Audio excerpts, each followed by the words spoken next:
Mister Verma के घर में पार्टी चल रही है। शोर शराबा बहुत ही ज्यादा हो रहा है, इसलिए डिटेक्टिव जे भी इससे परेशान हो जाता है। अरे क्योंकि वो मिस्टर वर्मा का पड़ोसी है ना, इसलिए डिटेक्टिव जे मिस्टर वर्मा के घर जाता है और उनसे कहता है, वर्मा जी, म्यूजिक का वॉल्यूम थोड़ा डाउन कीजिए। मेरी तबीयत कुछ ठीक नहीं है, आराम नहीं कर पा रहा हूँ मैं। अरे डिटेक्टिव जे, यहाँ आकर हमें ज्वाइन करो ना, तुम्हारी तबीयत एकदम ठीक हो जाएगी। नो मिस्टर वर्मा, डॉक्टर ने रेस्ट करने को बोला है। मैं चलता हूँ, आप पार्टी एंजॉय कीजिए, बस थोड़ा वॉल्यूम कम कर लीजिए। डिटेक्टिव जे ऐसा कहकर वहाँ से चला जाता है और अपने घर में आकर अपने रूम में सो जाता है। सुबह जब वो उठता है तो देखता है मिस्टर वर्मा के घर में पुलिस आई हुई है। डिटेक्टिव जी को कुछ समझ नहीं आता, इसलिए वो पुलिस के पास जाकर पूछता है तो इंस्पेक्टर सिम्बा उसे बताता है, अरे डिटेक्टिव जी, तुम्हारे पड़ोसी का खून हो गया और तुम घोड़े बेचकर सो रहे हो। इतनी लापरवाही अच्छी नहीं होती। क्या? किसका? अरे मिस्टर वर्मा का, ये देखो, इनकी लाश पड़ी हुई है। डिटेक्टिव जे अंदर जाकर देखता है मिस्टर वर्मा फर्श पर पड़े हुए थे। लगता है सिम्बा, मिस्टर वर्मा और कातिल के बीच हाथापाई हुई है और उसी समय घर का ऐसा हाल हुआ है। डिटेक्टिव जी ने पार्टी में आए मिस्टर वर्मा के सभी दोस्तों को बुला लिया और उनसे पूछताछ की। सभी दोस्तों ने बताया कि कल रात मिस्टर वर्मा ने बहुत ड्रिंक कर ली थी और सभी लोगों के साथ झगड़ा किया, उसी कारण सभी को चोटें आई और फिर हम अपने अपने घर चले गए। डिटेक्टिव जी ने रिंकू जी से पूछा तो उन्होंने बताया, छत पर कल रात मेरा और मिस्टर वर्मा का भी झगड़ा हुआ था। उन्होंने मेरा हाथ मरोड़ दिया और मेरे हाथ की हड्डी टूट गई। चिंकू जी ने कहा, मुझे उन्होंने धक्का दे दिया और उसी में मेरे पैर की हड्डी टूट गई। दीपक जी ने कहा, मेरे सर पर उन्होंने बोतल मारी, उसी में मेरा सर फट गया। डिटेक्टिव जी को समझ नहीं आ रहा था। तभी उसने मिस्टर वर्मा के पास अच्छे से देखा, वहाँ दीवार पर खून पड़ा हुआ था। उसी से डिटेक्टिव जी समझ गया ये उसी का खून हो सकता है जिसके साथ मिस्टर वर्मा की हाथापाई हुई होगी, क्योंकि पार्टी तो ऊपर चल रही थी तो लड़ाई भी वहीं हुई थी। तो फिर कमरे में खून कहाँ से आया? मिस्टर वर्मा के शरीर पर तो कोई चोट नहीं आई और न ही उनके शरीर से खून निकल रहा है, मतलब ये उसी खूनी का खून है। और खून तो सिर्फ दीपक जी का बहा है, क्योंकि उनके सर पर ही चोट आई है। डिटेक्टिव जी उस खून की दीपक के खून से जांच करवाता है और वो खून मैच कर जाता है। डिटेक्टिव जी उसको पकड़ लेता है और दीपक भी अपना जुर्म कबूल लेता है। केस यहीं सॉल्व हो जाता है।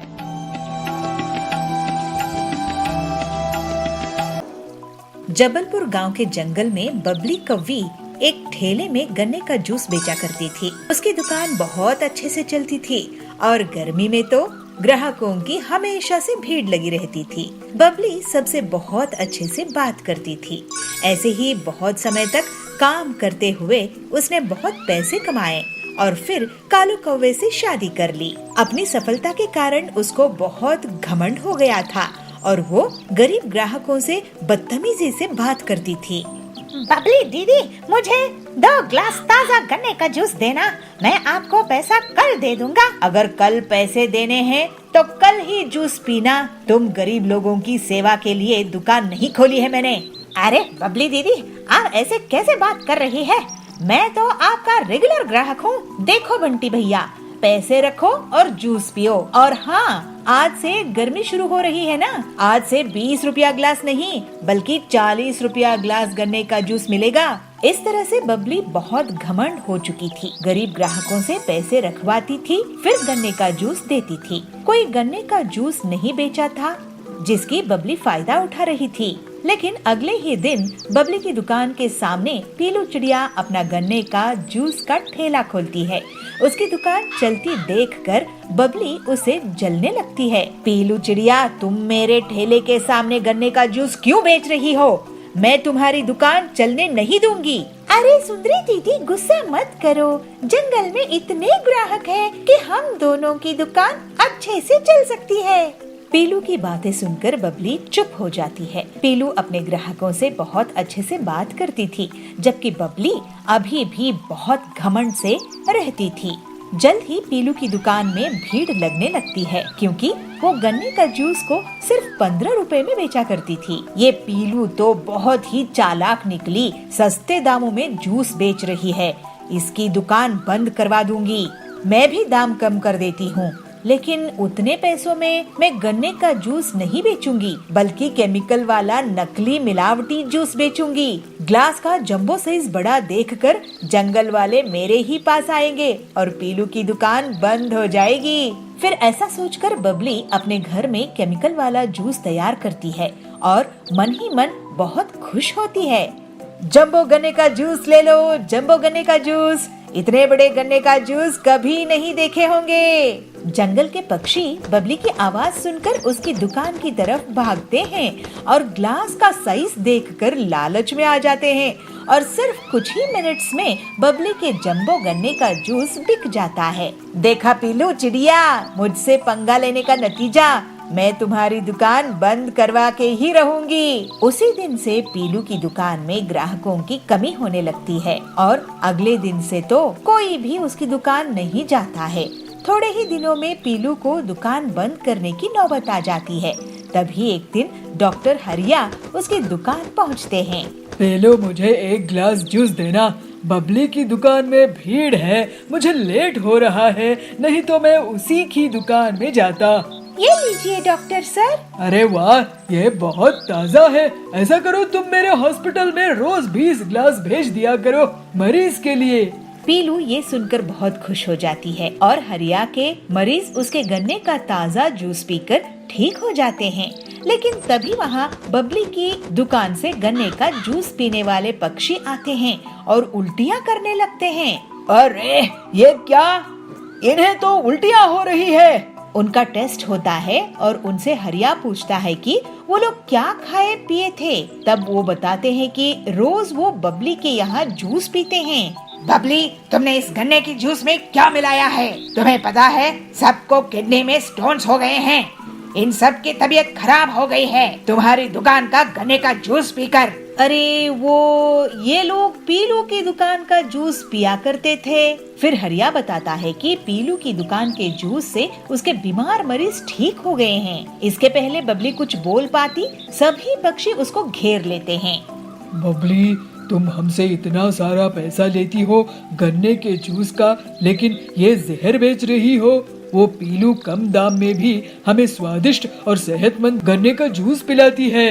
अब तुम्हें इसका हर्जाना भुगतना होगा। ऐसा कहकर सभी पक्षी बबली को पुलिस के हवाले कर देते हैं। पीलू पूरी ईमानदारी के साथ स्वादिष्ट गन्ने का जूस बेचना जारी रखती है और जंगल वाले उसकी बहुत तारीफ करते हैं। अब जंगल में बस उसी की गन्ने का जूस का दुकान थी। पीलू और बाकी लोग अब हंसी खुशी रहने लगते हैं। घर में बैठी टीवी देख रही थी। तभी उसकी पड़ोसन कोकिला वहाँ आती है और वो टूनी को देख कहती है, अरे टूनी बहू, ये तूने कैसे रंग बिरंगे रंगों की साड़ी पहन रखी है? क्या आंटी जी, अच्छी नहीं लग रही क्या? अरे बिल्कुल भी नहीं, चल जो कोई दूसरी साड़ी पहन कर आ, तू नई नवेली बहू है, कुछ अच्छे रंग की साड़ी पहना कर। ठीक है आंटी जी, मैं अभी आपको कुछ साड़ी पहन कर दिखाती हूँ, फिर आप बताना मैं कैसी लग रही हूँ। टूनी अपने कमरे में जाती है और अलग अलग रंगों की साड़ी पहन कर आती है, लेकिन कोकिला को कोई भी साड़ी पसंद नहीं आती। लेकिन जब टूनी एक हरे रंग की साड़ी पहन कर आती है तो कोकिला कहती है, हाँ ये साड़ी बहुत अच्छी लग रही है टूनी बहू, वैसे तुझ पर हरा रंग सबसे ज्यादा खिलता है, तू इसी रंग की साड़ी पहना कर। टूनी की तारीफ करके कोकिला वहाँ से चली जाती है और तभी टूनी की सास चंपा भी आती है और कहती है, अरे टूनी बहू, ये साड़ी तो बहुत खिल रही है तुझ पर, ला मैं तेरी नजर उतार दूं, कहीं तुझे किसी की नजर न लग जाए। चंपा अपनी बहू को काला टीका लगा देती है और उसकी नजर उतारती है और उसकी बलाई भी लेती है। तभी उसका पति सोनू भी उसकी तारीफ करता है, अरे आज तो तुम एकदम हीरोइन लग रही हो, पटाखा लग रही हो। हाँ सच में, कहीं आप झूठ तो नहीं बोल रहे? अरे नहीं नहीं टूनी, मैंने आज तक कभी तुमसे झूठ बोला है? जो आज बोलूंगा, ये हरा रंग बहुत खिल रहा है तुम पर। अब टूनी को जब सभी से इतनी तारीफ मिलती है तो वो अपने मन ही मन सोचती है, इसका मतलब ये रंग बहुत ही अच्छा लग रहा है मुझ पे, अब तो मैं यही पहना करूँगी। अब टूनी नॉर्मल दिनों में तो सूट सलवार ही पहना करती, लेकिन जब भी कोई फंक्शन होता या कहीं आना जाना होता तो वो हरे रंग की साड़ी ही पहना करती। एक दिन वो पास के पड़ोस में शादी के लिए हरे रंग की साड़ी पहनकर जाती है। वो सच में बहुत सुंदर लग रही थी, इसलिए सभी उसकी बहुत तारीफ करते हैं और अब तो टूनी और भी पहाड़ पर चढ़ जाती है। हरे रंग की साड़ी पहनने पर मुझे बहुत ही तारीफें मिलती हैं, मैं बता नहीं सकती कि मैं कितना अच्छा महसूस कर रही हूँ। ऐसे ही अब टूनी अपनी सभी रंग की साड़ियों को डाई करवा देती है और उनका रंग हरा करवा देती है। ऐसे ही एक दिन वो जब बाजार जा रही होती है तभी एक छोटा सा बच्चा उसके ऊपर पानी फेंक देता है और टूनी की साड़ी का सारा रंग उतर जाता है और वो हरी हरी हो जाती है और सब उसका मजाक बनाने लगते हैं। वो देखो हरी एलियन, वो देखो हरी एलियन जा रही है। टूनी भागते हुए अपने घर आती है लेकिन उसकी सास भी उसे पहचान नहीं पाती और उसे कहती है, ए भिकारन, बाहर खड़ी रह, कहाँ अंदर घुसी आ रही है। देखो तो जरा इन भिकारनों के कितने भाव बढ़ गए हैं, घर में घुसी आ रही है।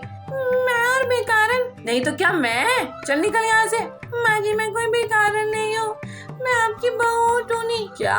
लेकिन बहू तेरा ये हाल कैसे हुआ? टूनी उसे पूरी बात बताती है। चल अब नहा ले जा। हाँ माँ जी जाती हूँ। टूनी सीधा जाकर नहा लेती है और उसका अब वो हरा रंग उतर जाता है। लेकिन उस दिन के हादसे के बाद से वो कभी भी हरी रंग की साड़ी नहीं पहनती और साड़ी तो साड़ी, वो तो साड़ी पहनना ही छोड़ देती है।